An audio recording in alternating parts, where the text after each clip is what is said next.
അല്ലു അർജുൻ എന്ന് പറയുന്ന ഒരു വ്യക്തിയെ ഒരു കേരളത്തിൽ ഇഷ്ടപ്പെടണമെങ്കിൽ ഒരു ഫോർമുല ഉണ്ടായിരുന്നുള്ളൂ.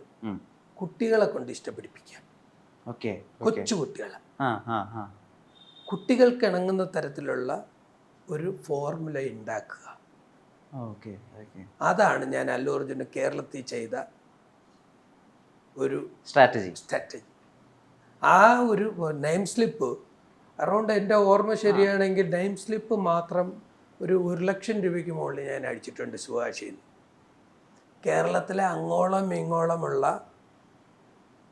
സ്കൂളുകൾക്ക് ഞാൻ അത് എത്തിച്ചു കൊടുക്കാൻ ശ്രമിച്ചിട്ടുണ്ട്.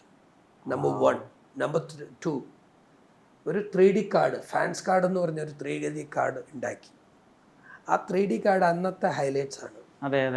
ആരും ചിന്തിക്കുന്ന തരത്തിലേക്ക് വരാതെ മറ്റൊരു തലത്തിലേക്ക് ആ ഒരു കാർഡ് കൊണ്ട് ഞാൻ എത്തിച്ചു.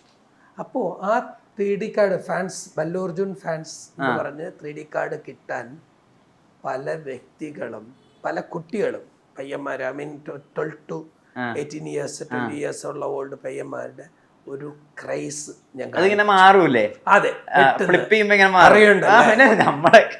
അറിവുണ്ട്. അപ്പോൾ ആ കാർഡ് കിട്ടാൻ പലരും ഇത് ചെയ്തു. അപ്പോൾ ഇത് ഫാൻസിനെ കൂട്ടി.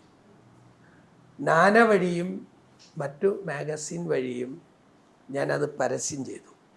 ഫാൻസിൻ്റെ ഇത് ചെയ്യണം, ഇതിങ്ങനെ വേണമെന്നൊക്കെ.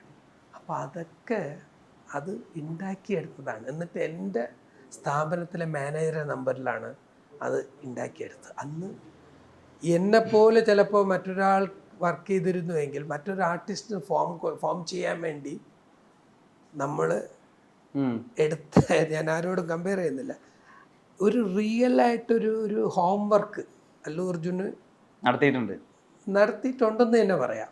കാരണം അത് ആരെയും മികച്ചതാക്കാനോ അല്ലെങ്കിൽ മോശമാക്കാനോ ഒന്നുമല്ല ഞാൻ പറയുന്നത്. വളരെ ഓണസ്റ്റായിട്ട് പറയുന്ന ഒരു കാര്യമാണ്. അല്ലു അർജുൻ എന്നുള്ളൊരു വ്യക്തിക്ക് ഒരു ബേസ്, പില്ലർ എന്നൊക്കെ, അടിത്തറ എന്നൊക്കെ പറയുന്ന തരത്തിലുള്ള ഒരു അസ്ഥിവാരത്തിന് അത് ഉപകരിച്ചിട്ടുണ്ട്. 100% ഉറപ്പ്.